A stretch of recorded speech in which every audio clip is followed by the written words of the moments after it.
Selamat datang di Inspektorat Provinsi Kalimantan Barat.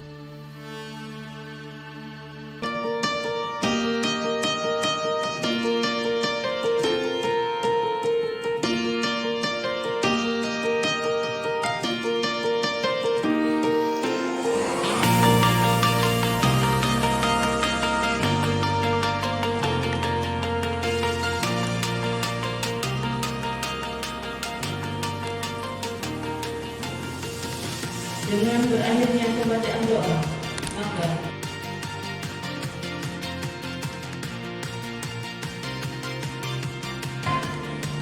Bapak Ibu hadirin yang saya hormati, Assalamualaikum warahmatullahi wabarakatuh. Selamat pagi, salam sejahtera kita semua. Sebelum memulai acara masing-masing YS. Dan yang keempat adalah lingkungan yang asri, karena dalam pengolahan lingkungan itu sudah dilakukan pengaturannya. Dan yang kelima adalah transportasi umum yang nyaman. Jadi kalau di negara-negara maju kebanyakan pakai sepeda. Lanjut. Seperti yang saya sampaikan tadi, negara terbaik Indeks Persepsi Korupsi tahun 2019 yang bersumber dari Transparansi Internasional tahun 2020, hasilnya sudah dirilis di tahun 2020 ini, yaitu yang pertama, negara yang korupsinya terkecil atau yang paling bersih, paling anti korupsi di seluruh negara adalah negara Denmark dengan IPK-nya 87. Jadi di negara Terima kasih Bapak Ibu sekalian. Memang saat ini kita rencana masuk dalam zona merah, jadi begitu maka kita memang betul-betul harus berhati-hati dan memperhatikan protokol kesehatan. Jujur sebenarnya kemarin saya juga sudah wanti-wanti dengan Bu Dewi untuk pelaksanaan kegiatan ini. Makanya ketika Bu Dewi bilang hanya 32 orang pesertanya, jadi saya izinkan karena memang komposisi ruangan ini sebenarnya bisa lebih dari itu. Jadi mudah-mudahan kita sama-sama saling menjaga diri kita masing-masing. Baik Bapak Ibu sekalian, dalam rangka meningkatkan pelaksanaan tata kelola pemerintahan yang baik dan meningkatkan kinerja pelaksanaan tugas dan fungsi perangkat daerah di lingkungan pemerintah Provinsi Kalimantan Barat, diperlukan suatu kondisi yang bebas dari benturan kepentingan. Berdasarkan Permenpan Nomor 37 Tahun 2012 tentang Pedoman Umum Penanganan Benturan Kepentingan, bahwa benturan kepentingan merupakan satu kondisi di mana pertimbangan pribadi mempengaruhi dan atau dapat menyebabkan profesionalitas sebagai pejabat di dalam mengemban tugas. Pertimbangan pribadi tersebut dapat berasal dari kepentingan pribadi, kerabat atau kelompok yang kemudian mendesak atau mereduksi gagasan yang dibangun berdasarkan nalar profesional sehingga keputusannya menyimpang dari originalitas ke profesionalitasannya. Dan ini akan berimplikasi pada penyelenggaraan negara khususnya di bidang pelayanan publik, sehingga nanti kemungkinan pelayanan publik itu menjadi tidak efisien dan efektif. Nah, masalah kepentingan ini sering sekali kita hadapi. Sebagai contoh misalnya, saya dengan Pak Jokowi ini punya kedekatan, misalnya hubungan dekat, berteman, kemudian adik kelas misalnya. Tapi suatu ketika kami harus melakukan pemeriksaan di tempatnya Pak Jamin, masih di Biro Polda. Kominfo, Bu. Di mana? Kominfo. Di Kominfo. Nah, misalnya ini bisa terjadi jika misalnya mudah tidak ada yang mencontohkan unsur kepentingan.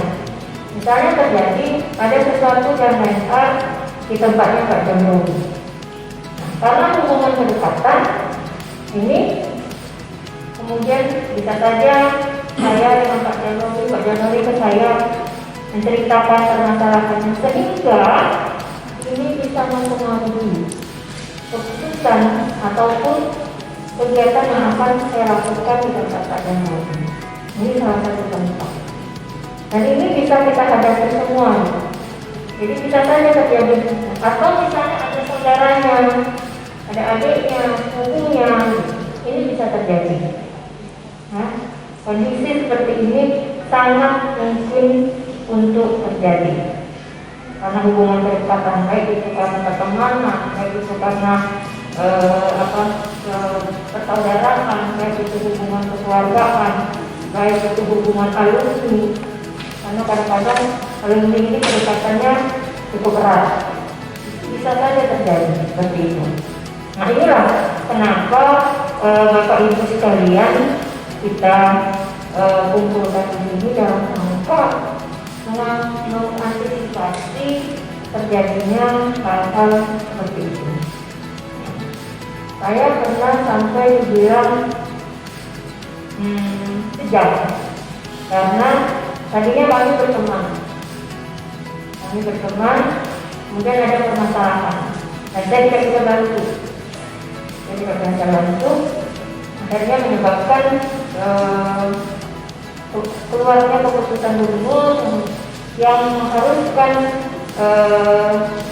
terjadi penurunan pangkat dan sebagainya, sehingga yang bersangkutan datang ke saya dan dengan sikap yang kecewa dan marah dan menganggap bahwa percuma saya punya teman.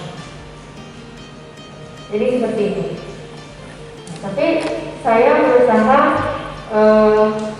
berlaku profesional kalaupun berteman, tetapi kalau memang betul-betul ini punya masalah, berusaha untuk diluruskan. Nah, mudah-mudahan ini bisa terus kita jadikan salah satu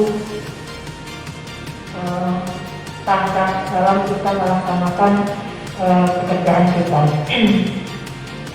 Bapak Ibu sekalian, untuk dapat melaksanakan tugas-tugas dan dalam proses pembangunan diperlukan penyelenggara negara yang berwibawa, bersih, bebas korupsi, kolusi, nepotisme, efektif dan efisien.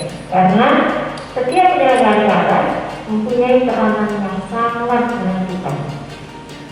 Selain disyaratkan untuk memiliki profesionalisme, setiap penyelenggara negara harus juga mempunyai sikap mental yang jujur, penuh rasa pengabdian kepada kepentingan rakyat, negara, dan bangsa, serta harus mengutamakan kepentingan umum di atas kepentingan pribadi atau golongan. Kita tahu bersama bahwa pemerintah telah berusaha merumuskan kebijakan-kebijakan, di mana salah satu kebijakannya adalah mengatur pembatasan dengan tujuan terhindarnya dari situasi dan kondisi benturan kepentingan seperti peraturan pemerintah mengenai larangan PNS menjadi anggota parpol, pembatasan kegiatan PNS dalam usaha swasta, dan peraturan-peraturan lainnya yang banyak sekali yang telah dikeluarkan oleh pemerintah. Nah, pemerintah Provinsi Kalimantan Barat juga telah membuat kebijakan penanganan benturan kepentingan di lingkungan pemerintah Provinsi Kalimantan Barat dengan Pergub Nomor 11 Tahun 2017 tentang tata cara penanganan benturan kepentingan di lingkungan pemerintah Provinsi Kalimantan Barat. Bapak Ibu sekalian, tahapan dalam penanganan benturan kepentingan adalah mengidentifikasi terlebih dahulu situasi benturan kepentingan yang terjadi pada perangkat daerah. Hal inilah yang melatar belakangi kegiatan ini sehingga kami dari Inspektorat Provinsi Kalimantan Barat ini merupakan upaya dalam percepatan capaian program pelaksanaan kegiatan sensitif keseluruhan KPK terkait dengan peran Inspektorat Provinsi Kalimantan Barat. Pada kesempatan ini saya mengharapkan para peserta dapat mengikuti kegiatan ini dengan baik dan melalui diskusi nanti mendapatkan hasil yang diharapkan hingga pada akhirnya tercipta penyelenggaraan pemerintahan yang profesional, transparan, akuntabel, dan bebas dari benturan kepentingan sehingga dapat membangun budaya anti korupsi yang didasari oleh etika, pelayanan publik yang baik, serta integritas pengabdian yang tinggi. Bapak Ibu hadirin sekalian, demikian beberapa hal yang ingin saya sampaikan di dalam kesempatan ini. Jadi sekali lagi mari kita sama-sama memanfaatkan waktu yang mungkin tidak siang ini seoptimal mungkin agar kita dapat bersama-sama membahas mengenai penanganan benturan kepentingan terkait dengan masalah pandemi COVID. Pak Gubernur sudah menggariskan bahwa tidak dibolehkan untuk melakukan pertemuan dengan jumlah yang kurang lebih 100, kemudian di atas 3 jam. Jadi ini masih sekitar 30 lebih jumlah orangnya, dan kita juga usahakan duduknya agak berjauhan walaupun dengan kondisi ruangan kami yang seperti ini. Mudah-mudahan kita semua bisa terhindar dari permasalahan COVID ini, tidak hanya diri kita sendiri tetapi juga seluruh keluarga kita juga terhindar. Kami di Inspektorat juga Bapak Ibu sekalian kemarin juga dapat musibah salah satu suami dari staf di Inspektorat juga meninggal karena COVID setelah selama 1 bulan dirawat di Rumah Sakit Sudarso, dan yang bersangkutan selama 1 bulan tidak pernah ketemu dengan suaminya. Jadi sejak suaminya masuk rumah sakit, yang bersangkutan tidak pernah ketemu sampai dengan kemarin 2 hari yang lalu suaminya meninggal dunia. Ini betul-betul memprihatinkan buat kita semua. Dan tapi yang bersangkutan alhamdulillah hasil tes-nya negatif. Jadi mudah-mudahan kita semua senantiasa dalam kita dan keluarga kita senantiasa dalam lindungan Allah Subhanahu wa Ta'ala. Demikian beberapa hal yang dapat saya sampaikan dalam kesempatan ini. Semoga dengan pelaksanaan kegiatan penanganan benturan kepentingan di lingkungan pemerintah Provinsi Kalimantan Barat ini dapat menuju kebaharuan dan perubahan yang mendasar pada sistem penyelenggaraan pemerintahan. Akhirnya dengan mengucapkan Bismillahirrahmanirrahim, kegiatan penanganan benturan kepentingan di lingkungan pemerintah Provinsi Kalimantan Barat tahun 2020 saya nyatakan secara resmi dibuka.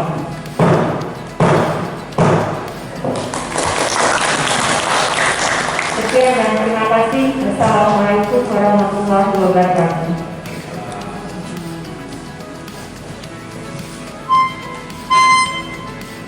Demikian tadi sambutan Institut Provinsi Kalimantan Barat. Semoga apa yang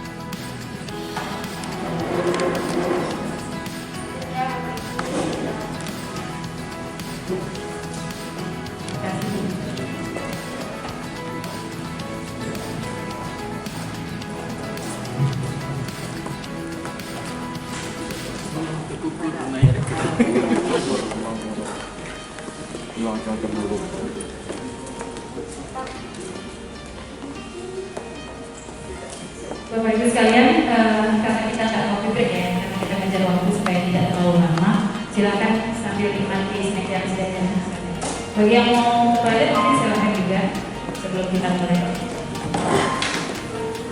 Baik Bapak Ibu sekalian, kita sambil mulai ya. Assalamualaikum warahmatullahi wabarakatuh. Selamat pagi dan salam sejahtera buat kita semua. Nah, tadi bunyi dan masih pantun ya. Kayaknya saya harus pantun juga nih. Baik. Pandemi COVID sedang mewabah. Tidak tahu yang bunyi saya pantun juga. ASN Pemprov duduk di Belanda.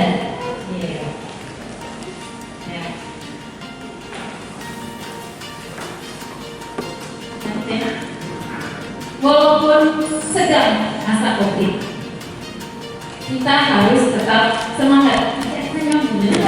Tapi apa? Karena kan ini karena harus membalas pantunnya Bumi. Oke, baik. Jadi pantun kesannya kayak dipaksakan. Karena kalau udah ada pantun, kalau orang lain bilang tidak boleh kalau saya jawab. Ya, oke, baik.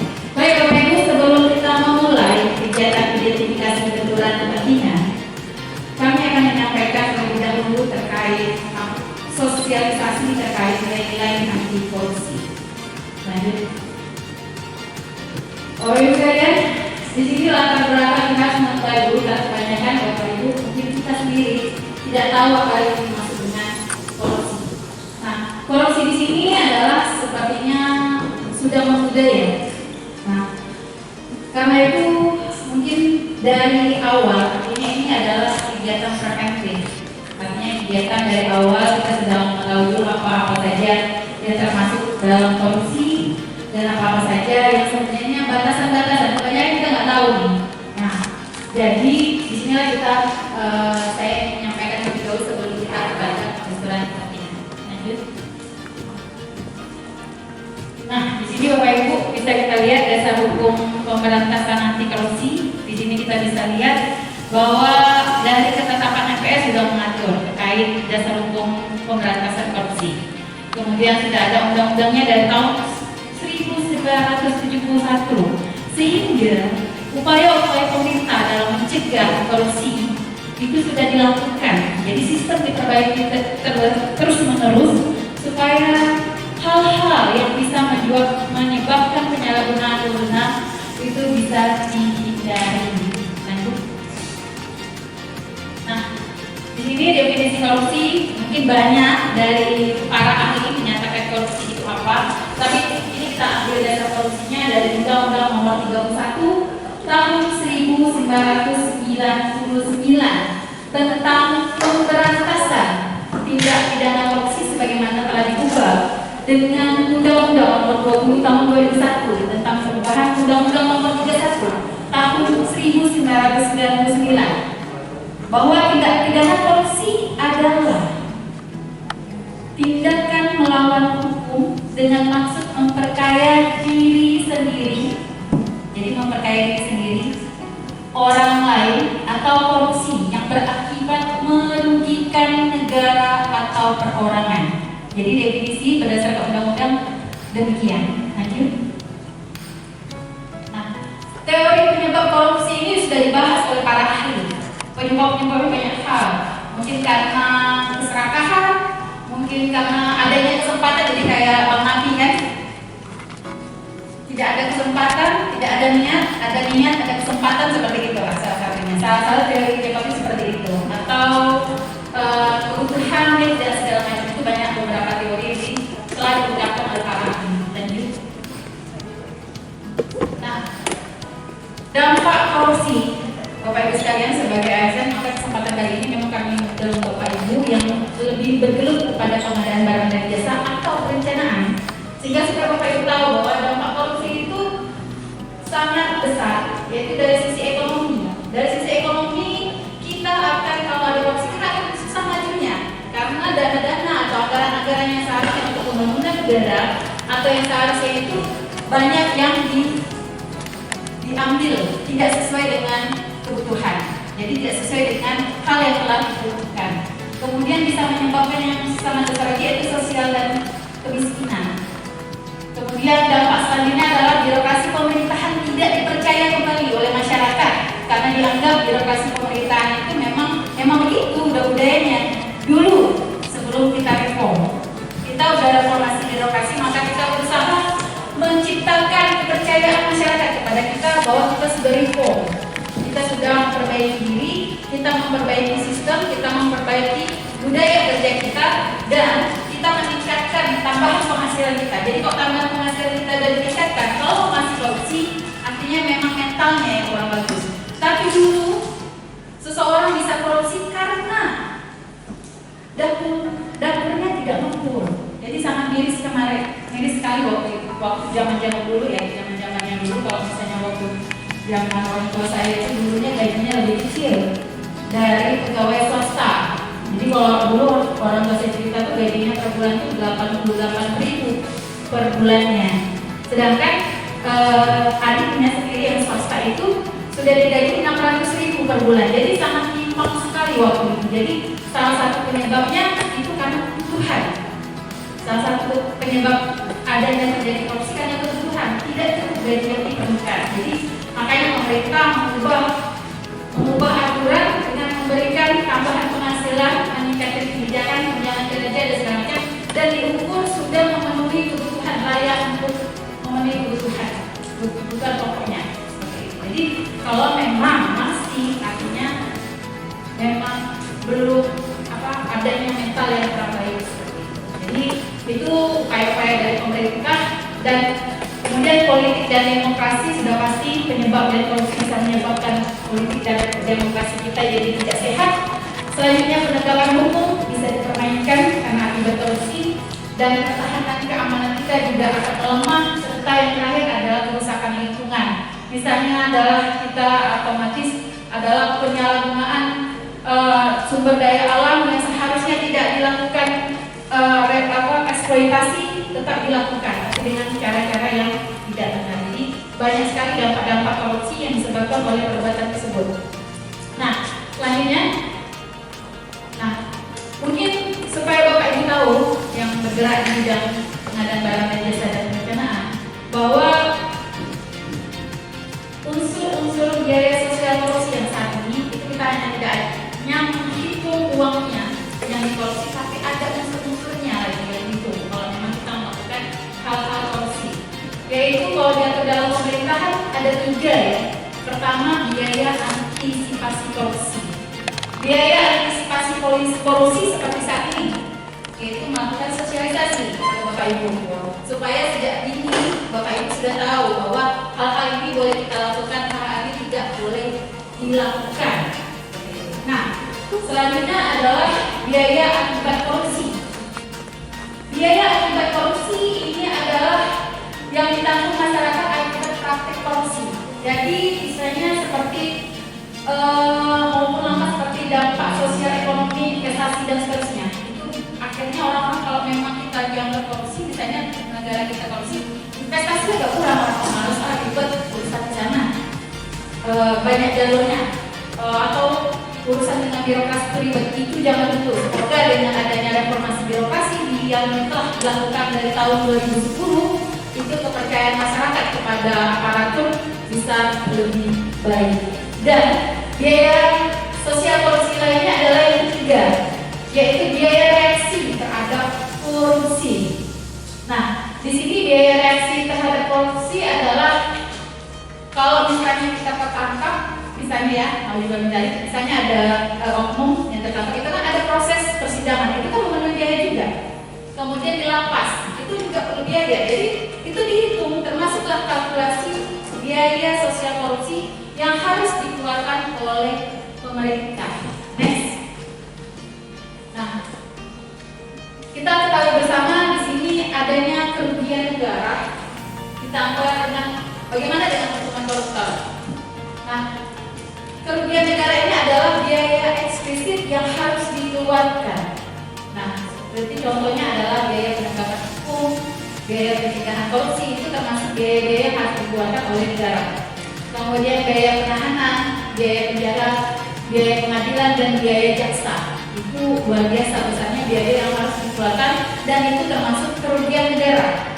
Sedangkan hukuman koruptor adalah yaitu hukuman penjara, kemudian hukuman finansial penghasil uang yang harus dikembalikan bagi koruptor jika dia melakukan korupsi. Jadi sudah dinilai ya. Begitu banyak biaya yang harus dikeluarkan jika tindak pidana korupsi dilakukan oleh penyelenggara negara di Indonesia ini. Jadi ini yang harus kita ketahui bersama. Next.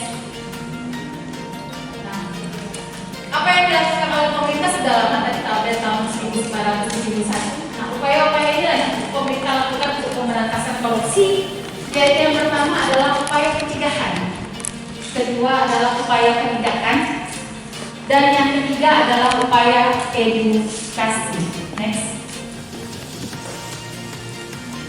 Upaya pencegahan korupsi yaitu pertama seperti saat ini sosialisasi, kemudian kita membangun mental anti korupsi supaya ini jangan jadi budaya, ini biasalah, atau ada bahasa apalah dia makan aja tapi nyuci diri sendiri, jangan libatkan saya. Itu bahasa sebenarnya bahasa dulu. Sebenarnya kita harus berperan bahwa oh itu nggak benar. Kita harus berani menyatakan itu tidak benar. Karena zaman sekarang ada zaman reform, ya Bapak Ibu. Jadi memang hal biasa itu belum tentu benar. Tapi kita harus membiasakan hal yang benar. Nah, zaman itu mindset kita harus atau pemikiran kita harus ubah, Bapak Ibu. Nah, di sini adalah melakukan penerimaan pegawai secara jujur. Ya, pakai tes care sudah dilakukan dan sudah mulai pemerintah melakukan upaya pendidikan. Dulu mau masuk PNS, kamu anak siapa? Oh susah kalau bukan anak siapa-siapa dulu. Tapi sekarang pemerintah sudah berusaha membangun stigma bahwa masuk PNS ini fair karena melalui sistem care, sehingga siapapun bisa masuk jadi PNS asal mampu dan lulus ikut care karena hasilnya langsung keluar saat itu juga dan di ranking, sehingga meminimalisir potensi benturan kepentingan, potensi kolusi, nepotisme. Ya, jadi ada potensi kita lakukan mitigasi risikonya untuk meminimalisir. Nah, nanti Bapak Ibu melakukan hal tersebut di akhir sesi ini. Kemudian kita himbauan kepada masyarakat melalui kegiatan penyuluhan salah satunya seperti ini yang harus dilakukan oleh inspektorat dan yang kita lakukan hari ini salah satu termasuk strategi nasional untuk MQP Konsultan KPK. Artinya Bapak Ibu perangkat daerah yang terpilih, tidak semuanya ya Bapak Ibu, karena zaman pandemi COVID ini kita pilih yang kira-kira memang banyak kegiatannya, programnya banyak, yang bersentuhan kepada masyarakat, pelayanan publik. Jadi tidak semua perangkat daerah kita pilih untuk mengikuti kegiatan ini, karena dalam kondisi COVID seperti ini kita tidak bisa semuanya kita undang. Ya, seperti itu.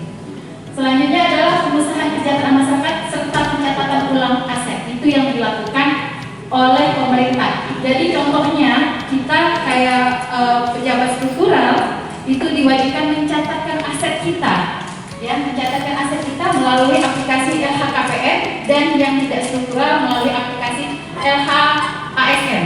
Jadi kita udah melakukan tindakan pencegahan ini nih terlebih dahulu. Artinya potensi. Bapak Ibu udah menyatakan kalau memang Bapak Ibu banyak warisan segala macam dia masukkan. Bapak Ibu punya villa masukkan saja awalnya, karena itu sebenarnya catatan pertama kita itu kalau memang dasarnya kita memang punya aset ya dimasukkan saja dalam aplikasi, karena sebenarnya di situ bisa dianalisis penerimaannya berapa, penghasilannya berapa, seperti ini. Jadi jangan khawatir untuk mencatatkan aset yang kita miliki ke dalam aplikasi LHKPN atau LHKSN. Jadi kalau dulu hanya pejabat struktural saja yang wajib mencatatkan, tapi nanti sampai dari tahun ini sebenarnya sudah diwajibkan juga para pelaksana untuk mencatatkan kekayaannya juga di aplikasi. Kalau pelaksana itu di aplikasi LHKSN, sedangkan kalau struktural di LHKPN. Lanjut. Nah, tujuan upaya penindakan yang kedua yang dilakukan oleh pemerintah adalah upaya penindakan pelaku tindak pidana korupsi. Nah, ini sudah kita lihat banyak barang koruptor yang sudah ditindak. Selanjutnya adalah upaya edukasi, baik secara formil maupun non formil. Ini formilnya ya, kami melakukan sosialisasi seperti ini adalah termasuk upaya edukasi kepada Bapak Ibu sekalian agar dapat menjadi agent perubahan di tempat Bapak Ibu sekalian. Lanjut. Nah, goal kita atau tujuan akhir dari apa yang dilakukan oleh pemerintahan, lanjut ya, adalah Indonesia bebas dari korupsi. Ya, itu sebenarnya harapan kita. Kadang-kadang Allah itu fata morgana saja. Ya, tapi jangan kita berpikir demikian. Karena kenapa? Next ya, next. Kita bisa lihat, kita bandingkan. Kita kepengennya Indonesia bebas korupsi. Nah, negara yang bebas dari korupsi, kita bisa lihat, yaitu indikator keberhasilannya. Negara-negara yang lain, indikator keberhasilan pemberantasan korupsi itu pertama, tidak ada kemiskinan.